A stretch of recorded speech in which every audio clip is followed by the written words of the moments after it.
Israel নিয়ে সমালোচনাকারীদের ওপর খড়গহস্ত হওয়া শুরু করেছে মধ্যপ্রাচ্যের মুসলিম দেশ সৌদি আরব। ইতোমধ্যেই সামাজিক যোগাযোগ মাধ্যমে ইসরায়েল বিরোধী পোস্ট দেওয়ায় সৌদি আরবে অসংখ্য মানুষকে গ্রেপ্তার করা হয়েছে। মার্কিন প্রভাবশালী সংবাদ মাধ্যম ব্লুমবার্গ বৃহস্পতিবার এক প্রতিবেদনে এই তথ্য জানিয়েছে।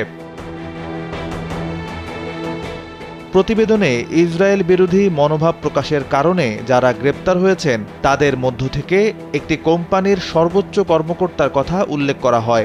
তার কোম্পানিটি সৌদির ক্রাউন প্রিন্স মোহাম্মদ বিন সালমানের একটি প্রজেক্টে কাজ করে থাকে।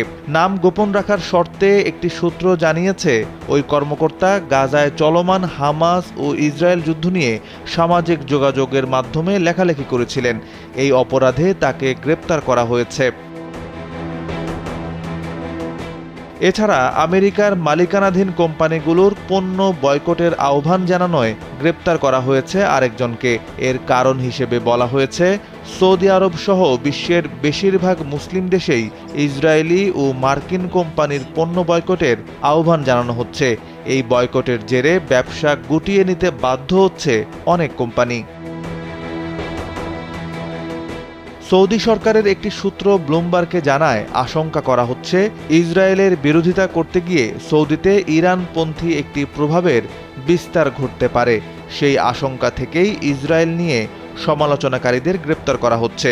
তবে হামাস ও ইসরায়েলের মধ্যে যুদ্ধ শুরু হওয়ার পর ইসরায়েল বিরোধী অবস্থানের কারণে ঠিক কতজনকে গ্রেপ্তার করা হয়েছে সেটি স্পষ্ট করে জানায়নি ব্লুমবার্গ। যদিও বহু আগে থেকেই দখলদার ইসরায়েলের সঙ্গে সৌদির কূটনৈতিক সম্পর্ক স্থাপন অথবা স্বাভাবিক করার জন্য চেষ্টা চালাচ্ছে যুক্তরাষ্ট্র।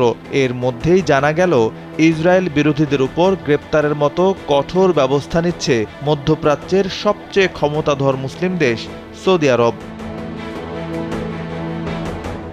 এদিকে সৌদি আরব ইসরায়েলের পক্ষে কাজ করলেও ফিলিস্তিনের গাজায় হামলার কারণে ইসরায়েলের সঙ্গে কূটনৈতিক সম্পর্ক ছিন্ন করা হবে বলে ঘোষণা দিয়েছেন কলম্বিয়ার প্রেসিডেন্ট গুস্তাভো পেত্রো।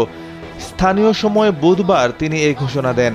এদিন আন্তর্জাতিক শ্রমিক দিবস উপলক্ষে জড়ো হওয়া মানুষের সামনে পেত্রো বলেন, তার দেশ বৃহস্পতিবার থেকে ইসরায়েলের সঙ্গে সব ধরনের কূটনৈতিক সম্পর্ক ছিন্ন করতে যাচ্ছে।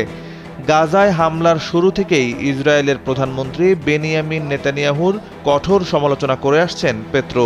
এমনকি তিনি অন্যান্য দেশগুলোকে আন্তর্জাতিক বিচার আদালতে ইসরায়েলের বিরুদ্ধে গণহত্যার অভিযোগ আনা দক্ষিণ আফ্রিকার পক্ষে যোগ দেওয়ার অনুরোধও জানিয়েছিলেন।